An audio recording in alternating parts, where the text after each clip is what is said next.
کسی کی بہن کماری بیٹھی ہے، آپ کی دہیج کی وجہ سے کسی کی بیٹی غلط کام کی طرف نکل چکی ہے، آپ کی وجہ سے، آپ کے دہیج لینے کی وجہ سے کسی کی بیٹی پھانسی لگا رہی ہے، کسی کی بیٹی اپنے آپ کو ایذا دے رہی ہے، کسی کی بہن اپنے بھائی کو کوس رہی ہے، کسی کی بیٹی اپنے باپ کو کوس رہی ہے۔ کاش میرا باپ بھی فلانا شخص کی طرح امیر ہو۔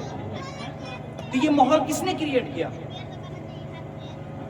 کس نے کریٹ کیا کہ ایک بیٹی کو یہ سوچنا پڑ جائے کہ میرا باپ بے بس ہے، میرا باپ میری شادی نہیں کروا سکتا، میرا بھائی میرا رشتہ نہیں کروا سکتا؟ کس نے ماحول کریٹ کیا؟ ہم نے ماحول کریٹ۔ خدارا اپنے دامن کو اس چیزوں سے پاک صاف کیجیے۔ دہیج لینا بہت آسان ہے، لیکن اس دہیج کے پیچھے جو دہیج دیتا ہے اس کی قربانی کو بھی یاد رکھیں۔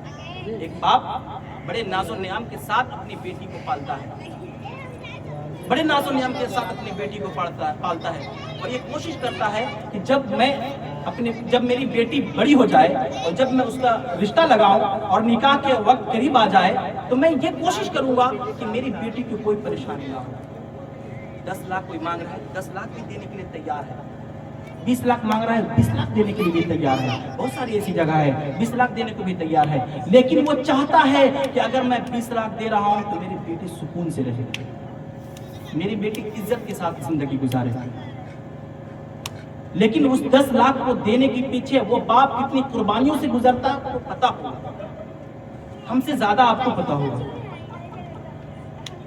کہیں 10,000 کے قرضے، کہیں 20,000 کے قرضے، کہیں پہ 1 لاکھ کے قرضے، اس بڑھاپے میں کیسے وہ قرضے ادا کرے گا؟ کیسے وہ اپنے قرضے کو چکائے گا؟ کیسے اپنے پریشانیوں سے نکل باہر آئے گا؟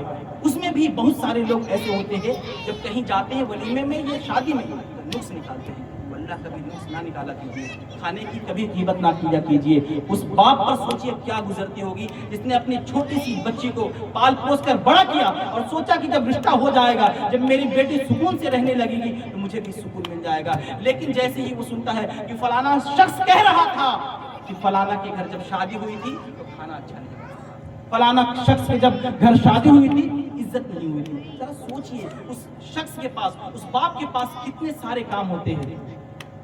1-2 چیزیں چھوٹ جائے اسے کبھی بھی یہ نہ کر کے چلا کیجئے کہ فلانا شخص کے یہاں پہ یہ نہ ہوا، فلانا شخص کی جگہ پہ یہ نہ ہوا۔ آپ بھی دل بڑا کیا کیجئے۔ دل بڑا کرنا یہ مومن کی نشانی ہے، دل نرم کرنا یہ مومن کی نشانی ہے، دوسرے کے درد کو سمجھنا یہ مومن کی نشانی ہے۔ کیا آپ دوسرے کو درد کو سمجھنے لائق نہیں ہیں؟ سب مومن کا دل نرم ہی ہوتا ہے، جو سخت ہو وہ مومن کیسا، جو سخت ہو وہ مومن کیسا۔ جب بھی رشتے کی بات کیا کیجئے، کہیں بھی جائیے نیک عورت کا انتخاب کیجئے۔ ایک شوہر کی زندگی میں سب سے بڑا سپورٹ ایک نیک عورت کا ہوتا ہے۔ ایک نیک عورت چاہے تو شوہر کو جنت میں لے جا سکتی ہے، چاہے تو جہنم کے دروازے پر لا کر چھوڑ سکتی ہے۔ ایک اچھی بیوی اگر چاہے تو گھر میں سکون بھی لا سکتی ہے، اگر ایک بیوی چاہے تو گھر میں کھٹیا بھی کھڑا کر سکتی ہے۔ یہ بات جان لیں۔ اگر آپ پیسوں کے پیچھے بھاگیں گے، اچھی بیوی کے پیچھے بھاگیں گے، دنیا بھی بن جائے گی اور آخرت بھی بن جائے گا۔ اگر آپ کو یقین نہیں تو آج سے 1400 سال پہلے چلیے، ہمارے آقا صلی اللہ تعالیٰ علیہ وسلم اور حضرت خدیجہ الکبریٰ رضی اللہ تعالیٰ عنہ، کہ جب ہمارے آقا صلی اللہ تعالیٰ علیہ وسلم کے پاس 40 سال کی عمر میں، حضرت خدیجہ کی 40 سال عمر تھی، ہمارے آقا کے پاس آتا ہے نکاح کا پیغام، ہمارے آقا قبول کرتے ہیں۔ اس کے بعد جتنی سب سے زیادہ خدیجہ الکبریٰ رضی اللہ تعالیٰ عنہ نے حضور پاک صلی اللہ تعالیٰ علیہ وسلم کو سپورٹ کیا۔ 40 سال کے بعد جب نبوت کا دورہ سٹارٹ ہوا، لوگوں نے بہت ساری باتیں ہمارے آقا صلی اللہ تعالیٰ علیہ وسلم کے بارے میں کرنے لگے۔ لوگ ہمارے آقا صلی اللہ تعالیٰ علیہ وسلم پر پتھر پھینکنے لگے۔ اس وقت حضرت خدیجہ الکبریٰ رضی اللہ تعالیٰ عنہ کہا کرتے تھے، یا رسول اللہ اب غمگین نہ ہو۔ یہ ایک بیوی کا جملہ ہے، یا رسول اللہ اب غمگین نہ ہو، یا رسول اللہ اب غمزدہ نہ ہو۔ آج آپ مشکلوں میں ہیں، کل اللہ آپ کے لیے آسانیاں پیدا کر دے گا۔ ذرا سوچئے، ایک نیک بیوی کا جملہ ہے، جس گھر میں نیک بیوی آ جائے وہ گھر کو جنت بنا دیتی ہے۔ جب ہماری اماں حضرت خدیجہ الکبریٰ رضی اللہ تعالیٰ عنہ کی وفات ہوتی ہے تو ہمارے آقا صلی اللہ تعالیٰ علیہ وسلم اپنے نور عین، اپنے چشم عین حضرت فاطمہ الزہرا رضی اللہ تعالیٰ عنہ کو بلاتے ہیں اور پوچھتے ہیں، اے میری فاطمہ، اے میری پیاری بیٹی، ذرا بتا تمہاری اماں تو چلی گئی ہے، کیا کبھی تمہیں تمہاری اماں نے کوئی وصیت کی ہے کہ نہیں؟ حضرت فاطمہ زہرا رضی اللہ تعالیٰ عنہ رونے لگتی ہے، کہتی ہیں ابا جان، ہاں ایک مرتبہ اماں نے کہا تھا کہ جب میرا وصال ہو جائے تو میری کفن میں اپنے ابا کا جوبہ رکھ دینا۔ ہمارے آقا صلی اللہ علیہ وسلم کا جوبہ رکھ دینا، اتنا کہنا تھا۔ ہمارے آقا صلی اللہ تعالیٰ علیہ وسلم زاروں قطار ہونے لگتے ہیں، داڑیاں مبارک آنسو میں بھیگ جاتی ہے، اور ہمارے آقا صلی اللہ تعالیٰ علیہ وسلم حضرت فاطمہ الزہرا رضی اللہ تعالیٰ عنہ سے کہتے ہیں، اے میری بیٹی، اے میری پیاری فاطمہ، تمہاری اماں نے کہا ہے کہ جوبہ رکھ دینا، اگر تمہاری اماں نے یہ کہا ہوتا کہ اپنے ابا کا چمڑا اتار کر رکھ دینا تو میں چمڑا اتار کر رکھنے کے لیے بھی تیار تھا۔ یہ مقام تھا حضرت خدیجہ الکبریٰ رضی اللہ تعالیٰ عنہ کا، یہ مقام تھا ایک دیندار بیوی کا۔ جب ایک دیندار بیوی آپ کے سپورٹ میں کھڑی رہتی ہے، آپ دنیا فتح کر سکتے ہیں۔ ایک خراب نسل کی عورت اگر آپ گھر میں لے آئے تو نسل کو برباد کر سکتے ہیں۔ اس لیے معاشرے میں جب بھی کبھی ایسی بات آئے، دہیج کی وجہ سے جتنے بھی آج نقصانات ہو رہے ہیں، آج دیکھ لیجیے ہماری بہن بیٹیاں ہی سب سے بڑا ثبوت ہے، ہماری ناکامیوں کا ثبوت ہے۔ جس قوم کی بیٹیاں آج گھر میں پڑی ہوئی ہیں، اس قوم کے نوجوان ڈی جے اور باجے پر پیسے اڑا رہے ہیں، کہاں تک درست ہے؟ پیسہ نہیں ہے، بالکل پیسہ ہے، لیکن عیاش ہو گئے۔ ان عیاشیوں سے بچنے کی ضرورت ہے۔ اس لیے تو شاعر کہتا ہے کہ نہ سنبھلو گے تو مٹ جاؤ گے، نہ سنبھلو گے تو مٹ جاؤ گے۔ اے ہندی مسلمانوں، تمہاری داستان تک نہ ہوگی داستانوں میں، تمہاری داستان تک نہ ہوگی داستانوں میں۔ اور میں تو مثل آئینہ ہوں، دکھاؤں گا داغ چہرے کے۔ میں تو مثل آئینہ ہوں، دکھاؤں گا داغ چہرے کے، جسے برا لگے وہ سامنے سے ہٹ جائے۔ میں تو مثل آئینہ ہوں، دکھاؤں گا داغ چہرے کے۔ یہ میری رسپانسبلٹی ہے، میری ذمہ داری ہے کہ میں اپنے گاؤں کو، اپنے قصبے کو وہ آئینہ دکھاؤں جس کی ضرورت ہے، جو ان کے چہرے پر لگا ہوا ہے۔ اگر آپ کو لگتا ہے کہ میری بات بری ہے تو آپ یہاں سے اٹھ کر چلیں۔ اس لیے شاعر کہتا ہے کہ میں مثل آئینہ ہوں، میں دکھاؤں گا داغ چہرے کے، جسے برا لگے وہ سامنے سے ہٹ جائے۔ یا پھر اپنے قصبے میں، اپنے گاؤں میں، اپنے محلے میں اس طرح کا ماحول پیدا کریں کہ گانے اور ڈی جے اور باجے ان چیزوں سے دور رہیں۔ کیونکہ جب آپ نبی کی سنت سے آغاز کر رہے ہیں ایک نئی زندگی، اس نئی زندگی کے آغاز میں آپ گانے اور باجے کے ساتھ نکل رہے ہیں۔ کیا مطلب نکلتا ہے؟ یعنی کہ آپ کو لگتا ہے کہ آپ ڈی جے اور گانے اور باجے بجائیں گے نبی ناراض نہیں ہوں گے؟ کیا لگتا ہے آپ کو؟ آپ ڈی جے اور باجے کر لیں گے، اللہ رب العزت آپ کا کچھ نہیں کر سکتا؟ کیا آپ قارون ہیں؟ کیا آپ فرعون ہیں؟ کیا آپ نمرود ہیں؟ یاد رکھو نمرود کو بھی موت آئی تھی، یاد رکھو فرعون کو بھی موت آئی تھی، یاد رکھو حامان کو بھی موت آئی تھی۔ تو پھر آپ کس طبقے کے ہیں؟ کیا آپ کی پکڑ نہیں ہوگی؟ نکاح کو آسان بنائیے، نکاح کو آسان بنائیے۔ حضور پاک کریم صلی اللہ علیہ وسلم کی حدیث مبارکہ ہے، اذا تزوج العبد فقد استکمل نصف الدین ویتق اللہ نصف الباقی۔ جس بندے نے نکاح کیا اس نے اپنا آدھا دین مکمل کیا۔ ذرا آپ سمجھیے، آدھا دین یعنی کہ ایک بندے کو ایک مکمل دین دیا گیا ہے، ایک مکمل دین دیا گیا ہے، لیکن یہ نہیں کہا گیا ہے کہ آپ کا دین کب مکمل ہوگا اور کیسے مکمل ہوگا، وہ آپ کی ذمہ داری ہے۔ لیکن جب کہا گیا اذا تزوج العبد فقد استکمل نصف الدین، کہ آپ نے جیسے ہی نکاح کیا آپ کا آدھا دین مکمل ہو گیا، آدھا دین مکمل ہو گیا، آپ کے پیکٹ میں آ گیا آدھا دین۔ سوچ لیجیے، صرف نکاح کرنے کی برکت، آدھا دین آپ کے پیکٹ میں۔ وَيَتَّقِ اللَّهَ نِصْفَ الْبَاقِي، اور آدھا دین جو باقی رہا ہے اس میں آپ اللہ سے ڈرتے رہیے، نیک اعمال کرتے رہیے، ذکر کرتے رہیے، اذکار کرتے رہیے، نمازیں پڑھتے رہیے، روزے رکھتے رہیے، حج کرتے رہیے۔ صرف آدھا ایمان آپ کو اور محفوظ کرنا ہے۔ اگر آپ نے نکاح کر لیا تو آدھا دین آپ کے جیب میں،